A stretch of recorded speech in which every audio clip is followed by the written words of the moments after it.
voy a presentarles sobre complicaciones abdominales en el paciente oncológico. Entonces, el objetivo de esta presentación es evaluar en términos muy generales las principales complicaciones abdominales de los pacientes con enfermedades neoplásicas y me voy a centrar principalmente en las causas de abdomen agudo, ¿ya? Y en forma resumida y en estos 25 o 30 minutos, tratar de dar un enfrentamiento sistemático a este tipo de pacientes y enfatizar e incorporar esta variable de los efectos adversos a terapia. Así que entremos en materia. Las complicaciones abdominales son muy frecuentes en este tipo de pacientes y corresponden a un problema que es difícil. Y es un problema difícil para todo el mundo. Es un problema difícil para el médico oncólogo, para el cirujano, para el médico que los recibe en la urgencia y también para el radiólogo. Y esto pasa por varias razones. Por un lado, estos son pacientes muy complejos y son lábiles desde el punto de vista que tienen baja reserva. Por lo tanto, causas de abdomen agudo que vemos frecuentemente en estos pacientes que habitualmente tienen grados variados de inmunosupresión pueden tener cursos bastante ominosos, incluso letales.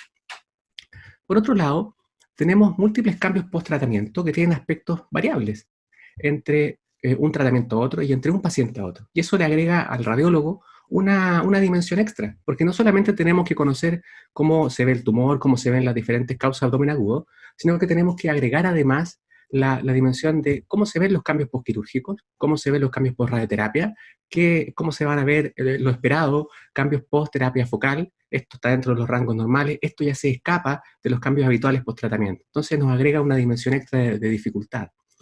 Por otro lado, estos pacientes, al ser sometidos a múltiples tipos de tratamiento, están expuestos a complicaciones de sus tratamientos. Y así vemos complicaciones quirúrgicas, de las biopsias, drenajes, quimioterapia, radioterapia focal y también ahora inmunoterapia.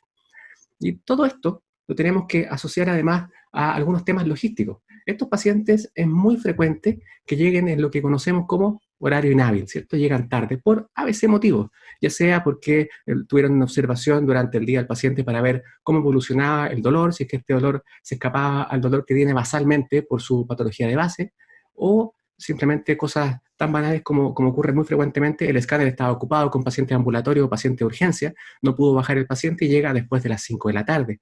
Y eso implica que este paciente se evalúa por el colega que está de turno, que tiene una carga asistencial alta y que no siempre va a poder dedicarle el tiempo que necesita este tipo de casos. Y todo esto hace que este tipo de paciente, este contexto, sea una causa frecuente de error en radiología, ¿ya? Y eso es justamente uno de los puntos importantes en este tipo de patología. Ahora, desde el punto de vista del enfrentamiento, yo lo voy a dividir en dos grandes grupos. Uno, como las complicaciones derivadas de la evolución de la enfermedad misma, ya sea el diagnóstico o como progresión de la enfermedad. Y también, por otro lado, tenemos las complicaciones derivadas del tratamiento, también como un saco enorme, hay que meter un montón de variables. Ahora, ya desde el punto de vista sistémico, como me voy a referir a causas de abdomen agudo, las principales complicaciones son gastrointestinales. Este grupo es por lejos el más importante. Y aquí tenemos muchas causas. Tenemos causas inflamatorias con enteritis, colitis de diferentes etiologías. Tenemos la obstrucción intestinal como una de las reinas de las complicaciones gastrointestinales. Tenemos perforación intestinal, hemorragia digestiva. Por otro lado, tenemos las complicaciones que son no intestinales, ¿cierto? Y básicamente acá hay hartas cosas, por tiempo no me voy a poder referir. En realidad, de las cosas relevantes, una son las obstrucciones derivadas de lesiones de parénquimas, por ejemplo, las obstrucciones biliares que pueden evolucionar con colangitis ascendente, obstrucciones urinarias que pueden evolucionar con falla renal, con pielonefrosis, etc. La toxicidad directa de parénquimas la vemos menos. La hemorragia no digestiva, sino que hemorragia por lesiones de parénquimas principalmente, con consecuencias de hemoperitoneo o hemorrotoperitoneo que pueden ser tremendamente graves. Y por último, las trombosis, tanto trombosis blanda como trombosis tumorales. Así que este va a ser un poco el mapa de ruta que voy a seguir en la presentación. Voy a comenzar ahora con las complicaciones gastrointestinales. La enteritis es una de las complicaciones más frecuentes post-quimioterapia y se da por toxicidad directa sobre la mucosa, básicamente porque son células de alto recambio. Y se ven en un número muy alto de terapias. Algunos ejemplos típicos son el 5-fluoracilo, el Xeloda, la capecitabina. Y acá voy a mencionar un par de grupos de medicamentos que de hecho los voy a estar mencionando en algunas categorías distintas porque tienen un perfil de toxicidad que es importante recordar. Estos son los inhibidores del factor de crecimiento del endotelio vascular y también los factores de crecimiento del factor epidérmico. Estos en particular como factores antiangiogénicos tienen un perfil de toxicidad que voy a mencionar varias veces, así que es importante tenerlo ahí como en la memoria a corto plazo, ¿ya? En general pueden estar asociados o no a diarrea de diferentes mecanismos y la manifestación radiológica muy característica es un engrosamiento inflamatorio, engrosamiento parietal, estratificado con edema submucoso. Siguiendo con los cuadros inflamatorios del tubo digestivo, tenemos las colitis, los cuales pueden estar en el contexto de una toxicidad gastrointestinal generalizada por la mucositis, pero tenemos un par de patrones de colitis que son bien característicos de estos pacientes. Uno es la colitis neutropénica o llamada tiflitis, y tenemos también la colitis asociada al Clostridium difficile. La colitis neutropénica se da como un 5% más o menos de incidencia y tiene una localización muy característica. Es un compromiso predominantemente ileocecal y se da en un escenario de paciente neutropénico. El aspecto entonces muy típico de compromiso inflamatorio, engrosamiento parietal, estratificado, hiperrefuerzo mucoso, edema en la mucosa, de submucosa y puede tener o no cambios inflamatorios. ¿Qué cosa es importante de estos pacientes? El grado de severidad del compromiso inflamatorio es variado y en algunos casos puede ser muy significativo. Y acá hay que estar atentos con las manifestaciones que van a implicar un cambio en el tratamiento del paciente. Entonces acá lo más relevante es básicamente estar atento con la neumatosis y sobre todo la perforación. Gas fuera del lumen intestinal es probablemente la indicación quirúrgica de estos pacientes. Este es un caso de una colitis pseudomembranosa donde tenemos engrosamiento bastante acentuado de todo el colon con edema submucoso, hiperrefuerzo de la mucosa, y acá puede tener también harto compromiso pericolónico de la grasa. Tiene este aspecto bien prominente el engrosamiento que el llamado fan painting, y en general tenemos el escenario que por un lado son pacientes que han sido sometidos a antibioterapia. También los pacientes con inmunosupresión muy severa también lo pueden hacer sin el antecedente de la antibioterapia. Y el patrón radiológico más frecuente es la pancolitis, como este caso, pero también puede ser focal o segmentario, ¿ya? Ahora, el intestino, al comprometerse con grados variados de inflamación, puede hacer más cosas. Y una de las cosas que también puede hacer es neumatosis. Tenemos la neumatosis como definición general, es la presencia de gas en la pared intestinal, ¿ya? Y básicamente aquí tenemos un ejemplo muy bonito de neumatosis, donde se ve que el gas diseca y dibuja el contorno de la pared. Está también en la porción no dependiente, eso quiere decir que no está en el lumen, sino iría hacia arriba. Se produce en el contexto de pacientes que tienen compromiso inflamatorio, entonces básicamente es por inflamación de la mucosa, donde hay aumento de la permeabilidad de la mucosa, o puede haber algún grado de disrupción de la mucosa, ¿ya? En estos casos solamente se produce un cuadro que es benigno, es asintomático y autolimitado en general, ¿ya? Solamente pasa por un fenómeno de que la mucosa al estar inflamada por la mucositis, por la toxicidad de la quimioterapia, tiene translocación aérea. ¿Cuál es el problema de este caso?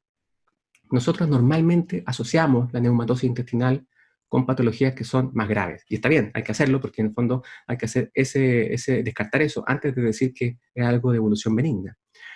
En este contexto, pacientes que tienen, por ejemplo, terapia con fármacos antiangiogénicos, y aquí de nuevo voy a entrar en el bevacizumab, que es el Avastin, que es un inhibidor del factor de crecimiento endotelio vascular, o inhibidores de tirosin quinasa, como el sorafenib, que se ocupa frecuentemente en hepatocarcinoma, en RCC, sunitinib también se ocupa en GIST. Estos fármacos, al ser antiangiogénicos, tienen un perfil de toxicidad que frecuentemente se asocia a isquemia o hemorragia, como veremos después. Entonces, estos pacientes tienen más riesgo de hacer isquemia y necrosis. Entonces, ¿cómo funciona un poco esto? Si tenemos a este paciente, la clave acá es saber cómo es la condición clínica. ¿Cómo está? ¿Bien asintomático, control post-quimioterapia? Perfecto. O sea, en este caso, probablemente vamos a bajar un poco la ansiedad y va a ser un cuadro de evolución benigna. Y es muy importante que nos den la mayor información posible. Los hallazgos asociados, si es que está perforado, obviamente, si tiene manifestaciones en otros segmentos intestinales, que tenga engrosamiento de la pared o que tenga alteraciones isquémicas de la pared, eso obviamente que nos va a subir la probabilidad de que esto sea algo de una evolución no tan benigna. Y conocer la terapia, porque si tenemos un paciente que no tiene muchas otras manifestaciones, tiene solamente la neumatosis, pero está en terapia con alguno de estos fármacos, probablemente es bueno que seamos un poco más agresivos con el control, estemos más encima, porque estos pacientes pueden después debutar con perforación, ¿ya? Ahora, otro tipo de compromiso inflamatorio es el secundario a radioterapia, enteritis o colitis actínica. En contexto de radioterapia pélvica se ve que hasta un 5% de los pacientes desarrollan complicaciones severas, ¿ya? Y en este grupo, cuando digo complicaciones severas, en general estoy hablando de fenómenos crónicos, ¿ya? O sea, enterocolitis crónica, ¿ya? Ese es un poco el escenario. Lo más frecuente es que esto se vea en recto, en sigmoides o en ilion terminal. ¿Por qué? Bueno, porque son sitios que están anatómicamente fijos, entonces reciben toda la dosis de la radioterapia. La forma aguda En la práctica se produce en la mayoría de los pacientes, pero es muy raro que veamos imágenes en este escenario, ¿ya? Porque los pacientes saben que van a tener sintomatología por radioterapia y en general es un cuadro que es autolimitado, solamente producido por el daño directo de la radioterapia, radicales libres, fenómenos citotóxicos y edema. Y en 2 a 6 semanas se resuelve. El problema de la enterocolitis actínica o del cambio actínico en general es la forma crónica. Esta es la que genera realmente problemas. Esta puede ocurrir varios meses, en general 6 a 12 meses por radioterapia, pero incluso puede ser años después.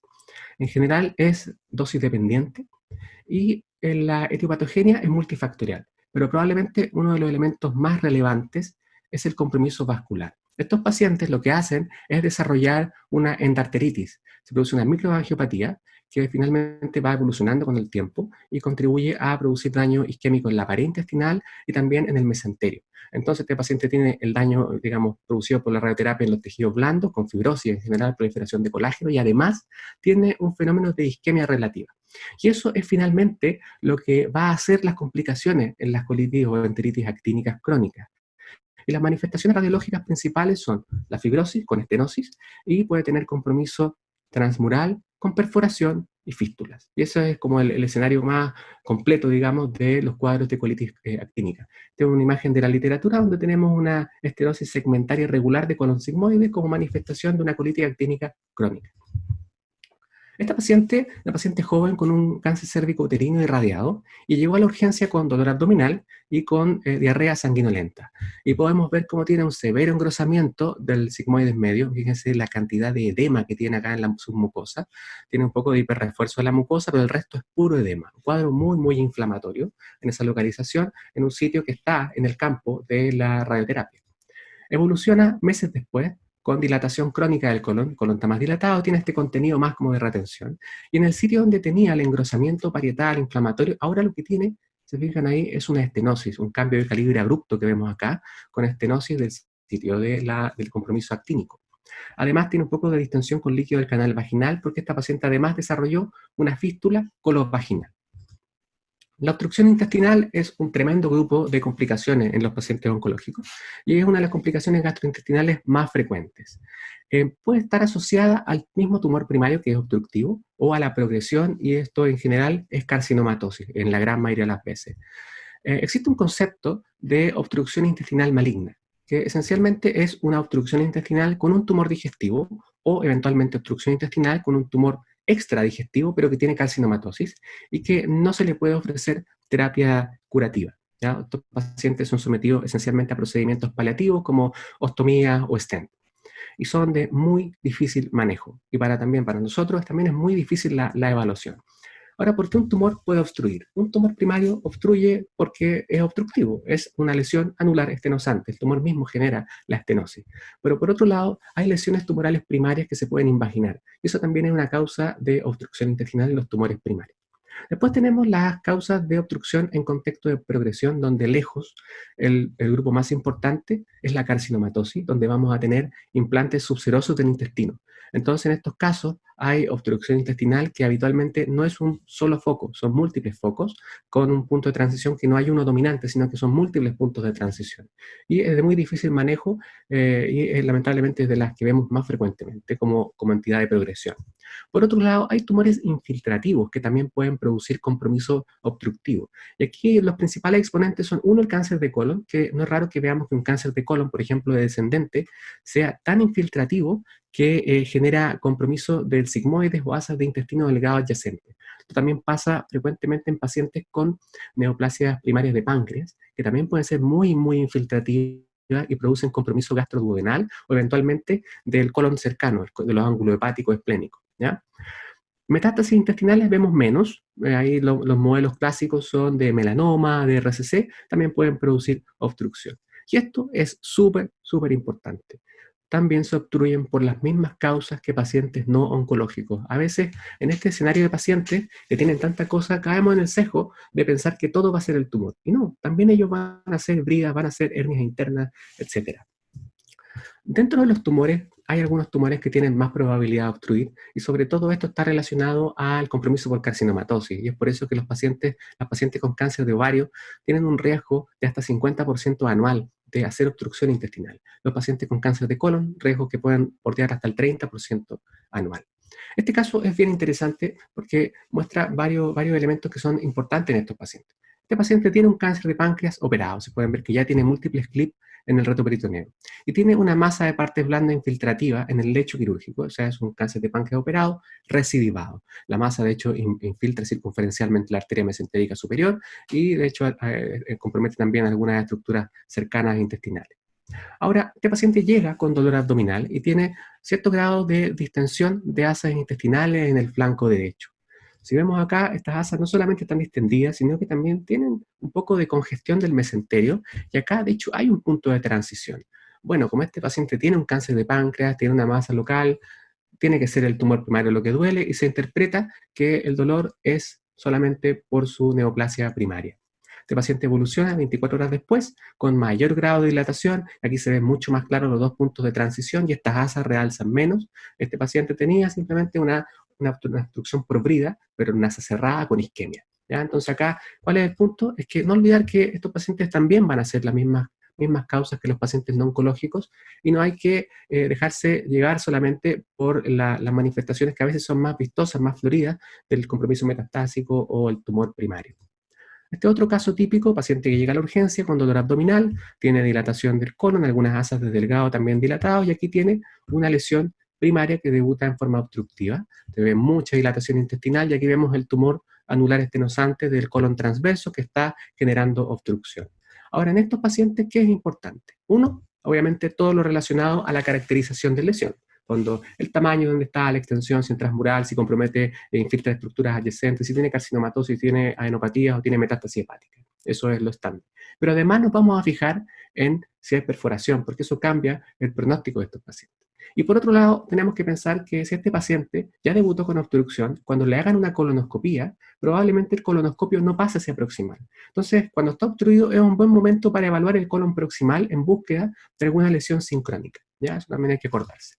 Otro caso muy similar, paciente que debuta con obstrucción, esta es una obstrucción intestinal, una severa dilatación de intestino en rango crónico, ¿cierto? Y eso es porque tiene una lesión infiltrativa de la región ileocecal. El apéndice también está bien dilatado en forma crónica, esto también es un adenocarcinoma ileocecal. Otra forma de obstrucción que les había mencionado son tumores que se invaginan. Acá tenemos también dilatación severa de intestino delgado, pero hay una masa intestinal acá. Y esta masa, si se fijan, tiene vasos que se meten dentro de ella y tiene un aspecto acá de invaginación. Esto era un tumor primario de intestino delgado, un leiomiosarcoma, que debutó con invaginación. Este caso es bien interesante. Esta paciente, una paciente mayor, se fijan, está bien adelgazada y tiene ya un tumor primario tratado en forma paliativa. Tiene un stent en el sigmoide. Entonces ya sabemos que tiene una neoplasia primaria de sigmoide no operable. Tiene carcinomatosis con lesiones acá peritoneales, algunas bastante grandes, y debuta con mayor grado de obstrucción, básicamente con dilatación de intestino delgado. ¿Secundario a qué? A esta lesión, que se ve mejor acá en el coronal, una lesión infiltrativa de la región ileocecal. Se parece harto a la otra lesión que les mostré recién del adenocarcinoma ileocecal. Pero esta señora, cuando le hacen la colonoscopía, la mucosa acá está completamente normal, abombada, pero está normal. Esto es el aspecto tradicional de lo que hacen las metástasis subserosas. Cuando hay compromiso por carcinomatosis, los implantes se pegan en la pared intestinal e invaden desde afuera hacia adentro, determinando este patrón. Y esto es lo que vemos frecuentemente colon y cáncer de ovario. Este es otro patrón de obstrucción intestinal que pueden hacer los pacientes en contexto de progresión. Tenemos un paciente que tiene dilatación del conducto pancreático principal, lesión infiltrativa hipovascular del proceso uncinado y metástasis hepática, un cáncer de páncreas que es metastásico. Ahora, se fijan acá, evoluciona con mayor dilatación, entonces se pone un stent biliar, y la región gastroduodenal, el contenido, se fijan, tiene un contenido como de retención y tiene más dilatación intestinal. ¿Por qué? Bueno, porque tiene infiltración ahora de la tercera porción del duodeno, ¿ya? Porque el cáncer de páncreas es muy frecuente que tengan este crecimiento muy infiltrativo, y a veces nos centramos mucho en la evaluación oncológica del tumor, si creció o no, y los vasos, pero se nos olvidan las estructuras adyacentes, y una de esas estructuras es el duodeno, el estómago y el colon. Fíjense que acá todavía tenía un plano de clivaje con el ángulo hepático del colon. Bueno, este paciente progresa, lesiones hepáticas más grandes, fíjense la masa, cómo ha crecido y es muy, muy infiltrativa. Se trató la obstrucción duodenal con un stent, fíjense cómo ahora la lesión invade completamente la región de la tercera porción duodenal, y también se extiende hacia el ángulo hepático del colon, que fue tratado con otro stent para aliviarle la obstrucción del ángulo hepático del colon. Ahora, la perforación intestinal la vemos principalmente en cáncer de colon, se puede ver hasta en un 10% de los pacientes. La mayoría de las veces es subclínica, eso quiere decir que o la detecta el cirujano o simplemente es histológica. Es importante porque tiene mayores tasas de complicaciones y peor pronóstico en estos pacientes. Puede producirse la perforación en varios escenarios. En este caso, este es un típico paciente que debuta con un tumor obstructivo y que se perfora. Llega a la urgencia con dolor, neumoperitoneo, tiene metástasis hepática, un colon dilatado y secundario a una estenosis de una lesión anular estenosante del colon sigmoide. Entonces acá este paciente debutó directamente con obstrucción y perforación, que es una forma de evolución de estos pacientes. Ahora, estas perforaciones no siempre son así, tan escandalosas. Tengo un paciente que también tiene un debut de una lesión anular estenosante, recto sigmoide, recto superior, pero mucho más infiltrativa. Fíjense cómo compromete la grasa pericolónica, invade acá el peritoneo de la reflexión y se extiende hacia anterior y de hecho está invadiendo la pared posterior de la vejiga. Y la vejiga en su interior tiene gas, tiene una fístula colovesical. Y además tiene algunas colecciones, esta colección de aquí que tiene gas, esta otra colección de aquí que también tiene gas. Esto también es una lesión que está perforada. Lo que pasa es que no tiene una perforación tan escandalosa con neumoperitoneo libre, sino que tiene simplemente una perforación contenida. ¿Ya? Pero también hay que estar atentos sobre todo de este tipo de perforaciones que son más sutiles. ¿Ya? Así que esto es un colon, también cáncer de colon perforado al momento del diagnóstico, pero con otro patrón de perforación. Ahora, también puede ocurrir perforación intestinal durante el tratamiento. Y aquí hay varias cosas que hay que acordarse. Y uno, vamos a volver sobre los fármacos antiangiogénicos, bevacizumab, sorafenib, sunitinib, porque pueden producir isquemia y necrosis. Y de hecho se describe que en pacientes con tratamiento, en tratamiento con Avastin, con bevacizumab, entre 1 y hasta 4% pueden sufrir perforaciones intestinales. Este es un caso de la literatura donde tiene el colon ascendente, necrótico, mucha neumatosis, y además tiene gas libre producto de la perforación. Otra perforación que puede ocurrir durante el tratamiento es básicamente las posquirúrgicas, las dehiscencias. Y acá tenemos dos formas. Uno es la dehiscencia posquirúrgica inmediata, que se describe en los primeros 3 meses, pero en general es la primera semana. O sea, un paciente que lo operan y no anda bien. Habitualmente se persiste con taquicardia, parámetro inflamatorio en ascenso, entonces se sospecha una dehiscencia. La dehiscencia tardía, aquí como concepto, como simplemente como puntos clave, acordarse que pueden ocurrir dehiscencias tardías, pero habitualmente si son muy tardías, por ejemplo más de un año, primero lo que hay que sospechar es que haya recurrido el tumor. Esa es una de las cosas que hay que pensar siempre.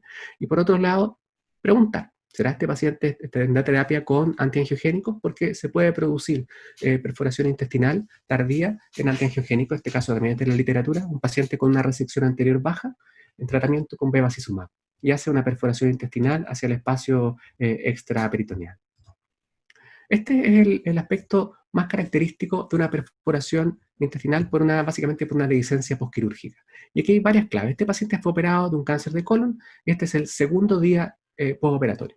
Y aquí hay varios conceptos que son importantes. Muchas veces tenemos la idea de que posquirúrgico obviamente va a haber gas, va a haber neumoperitoneo, pero a veces somos demasiado permisivos con la cantidad de gas. Y uno dice, no, hasta una semana no hay ningún problema. Pero es cierto, puede ser que una semana tenga algunas burbujas de gas, pero van a ser algunas burbujas de gas que quedaron aisladas en alguna parte entre medio de la grasa.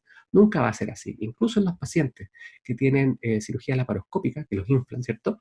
Al momento de terminar la cirugía, en general extraen una parte importante del gas. Por lo tanto, no debería haber una cantidad de gas de esta magnitud, incluso al segundo día. Es mucho. Por lo tanto, esta cantidad de gas es absolutamente desproporcionada. Entonces, ese es un punto importante en estos pacientes para estar atentos. Segundo punto, la anastomosis. La anastomosis, lamentablemente, nunca cuenta mucho. En general vemos la anastomosis que es muy inhabitual que veamos el defecto, que veamos la solución de continuidad. Habitualmente vemos algunas burbujas de gas cercanos, pero en un paciente que tiene un peritoneo sano, ese gas va a difundir libremente hacia arriba y va a estar lejos de la anastomosis. En pacientes que tienen peritoneo tratado, por ejemplo, los pacientes con terapia hipertérmica, con HIPEC, la distribución del gas puede variar. Pero en estos pacientes lo más relevante es tener esta calibración de que ese gas es mucho para la evolución posquirúrgica. Si bien no veo nada, hay que tener alto índice de sospecha de que esté haciendo una perforación. Así que, concepto, ser menos tolerante con el gas posquirúrgico. Este otro ejemplo de tolerancia a gas posquirúrgico. Este es un paciente con un carcinoma de células renales, tratado con nefrectomía radical izquierda. Y evoluciona también segundo día postquirúrgico con parámetros inflamatorios en ascenso. Tiene un poco de neumoperitoneo, efectivamente, y en el lecho quirúrgico tiene esa tremenda cavidad con gas. Entonces, no, pero es que está recién operado, eso tiene que ser gas postquirúrgico. Yo pregunto, ¿por qué va a tener tanto gas postquirúrgico? El rotoperitoneo no respira, no tiene por qué tener esa cantidad de gas. Entonces, eso es inhabitual. Entonces, si estamos atentos acá, vamos a ver que el colon descendente tiene una solución de continuidad como de 1 centímetro, y eso es contenido intestinal que está fistulizado hacia el retoperitoneo, y este paciente hizo una fasciitis retoperitoneal. ¿Ya? Así que es importante, ¿no?, la tolerancia al gas. Una forma clínica que no vemos tan frecuentemente es la perforación en linfoma intestinal. Se ve principalmente en linfomas de alto grado. Se describe hasta en un 9% de incidencia en este tipo de linfomas, y en general puede ocurrir en varios momentos, pero el escenario típico es postquimioterapia. Ese es como el escenario habitual de estos pacientes, y se perfora el intestino delgado, que es el que tiene esencialmente compromiso en contexto habitualmente de compromiso extranodal de un linfoma no Hodgkin alto grado bastante avanzado. Por ejemplo, este paciente tiene acá compromiso intestinal, tiene engrosamiento parietal, hipermetabólico al PET, acá del ilion. Tiene otro foco acá de engrosamiento parietal con alto metabolismo en el PET. Tenía harta enfermedad nodal, intestinal, una masa ganglionar axilar. Así que este era un paciente con un linfoma de alto grado. Va a quimioterapia y llega a su control interino con respuesta metabólica y morfológica completa, score de Deauville 1. Todo perfecto. Yo informo ese PET y 7 o 10 días después me llama el cirujano y me dice, sabes que está en la urgencia con dolor abdominal y está así. Y llega perforado. Entonces, claro, aquí uno, ¿qué es lo que hace inicialmente? Suda entero y vaya a revisar el PET para ver si te comiste algo. La verdad es que no hay ninguna alteración en particular, y lo que se ve acá esencialmente es perforación, o sea, neumoperitoneo, líquido libre, algún grado de hiperrefuerzo peritoneal y algún grado también de gas un poco más loculado en la hoja del mesenterio, acá con burbujitas, que eso se ve frecuentemente cuando tenemos las perforaciones medias contenidas por las asas. ¿Ya? Así que este paciente hizo una perforación intestinal por yeyuno, y la explicación de esto es que el linfoma no tiene este comportamiento tan fibrótico como lo hace el adenocarcinoma. Entonces, el adenocarcinoma, si está en la pared intestinal, lo tratan, se responde al tratamiento y queda siempre como una especie de cáscara fibrótica que contiene el intestino. El linfoma no. El linfoma entonces se responde, se muere, digamos, en las células tumorales, y queda la pared más lábil que puede perforarse. Y esa es la explicación de por qué estos pacientes pueden hacer estas perforaciones post tratamiento y post respuesta. Ahora, hemorragia gastrointestinal pueden ser relacionadas al tumor, como las que vemos a veces en cáncer gástrico, y también pueden ser relacionadas al tratamiento, y aquí principalmente con fármacos que inducen, o terapias que inducen alteraciones de la coagulación. También está descrito, sobre todo en tumores del estómago gastrointestinal, que pueden estar comunicados hacia el lumen intestinal, tan ulcerado. Estos tumores, al ser tratados con inhibidores de tirosina quinasa, con imatinib, pueden tener mucha necrosis. Y en el contexto de esa necrosis se describe también hemorragia tumoral, pero es inhabitual. Nunca me ha tocado ese tipo de hemorragia.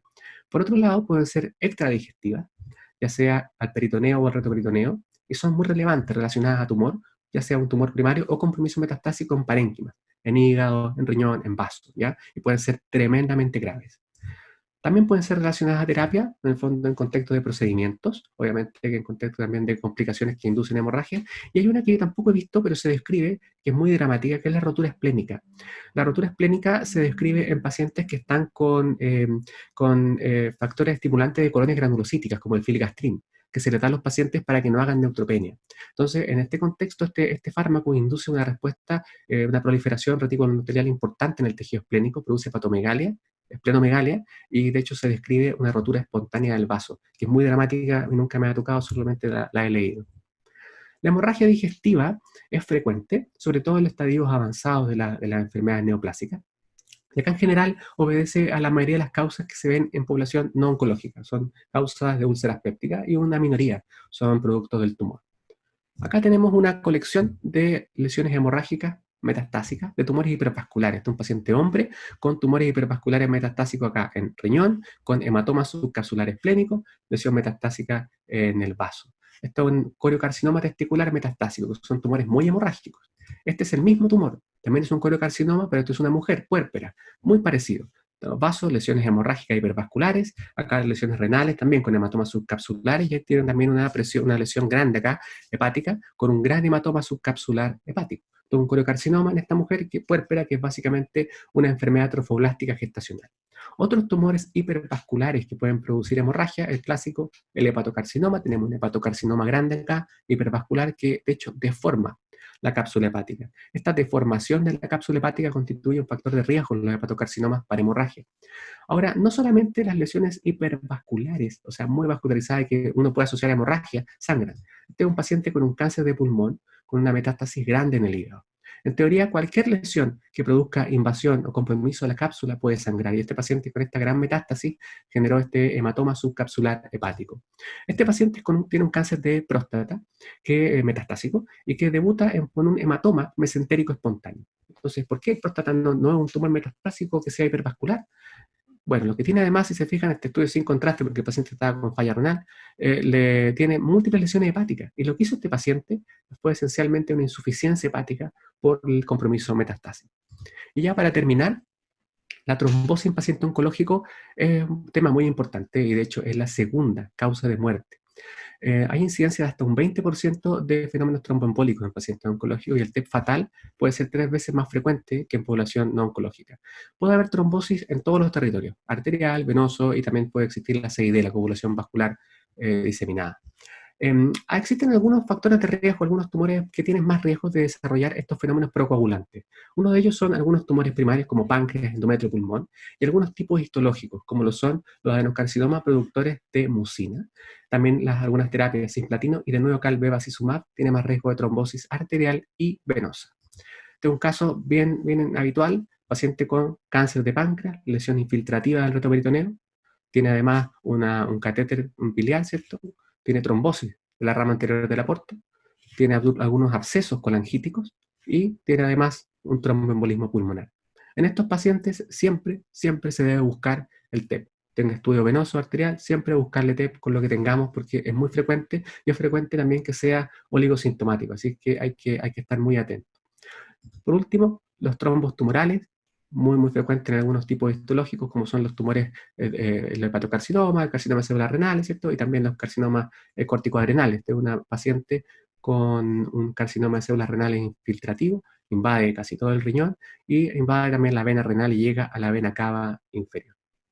Entonces, ya como conclusión, hay múltiples factores en estos pacientes que hacen que tengan más riesgo de complicaciones. Y es importante que acá hay varios puntos que confluyen. Uno, que el diagnóstico y estratificación de riesgo de estos pacientes es fundamental para que podamos hacer un buen diagnóstico. Estos pacientes hay que darles la mejor calidad posible en este estadio avanzado que están viviendo. Estos pacientes a veces tienen enfermedades largas, que han estado peleando años con enfermedad metastásica y que en el fondo tengan una peritonitis apendicular y se mueran de eso, es dramático. Entonces, es muy importante que nosotros pongamos mucho esfuerzo en estos pacientes. A veces tienen enfermedad muy avanzada, pero sí importa lo que digamos, ¿ya? Sí importa mucho. Yo recuerdo haber escuchado a algunos colegas que cuando tienen tanta enfermedad metastásica como que te dicen, da lo mismo lo que le pongáis. No da lo mismo. Sí importa muchísimo lo que les pongamos, y a veces unos meses de tiempo extra es un verdadero regalo, ¿ya? Eso, muchas gracias.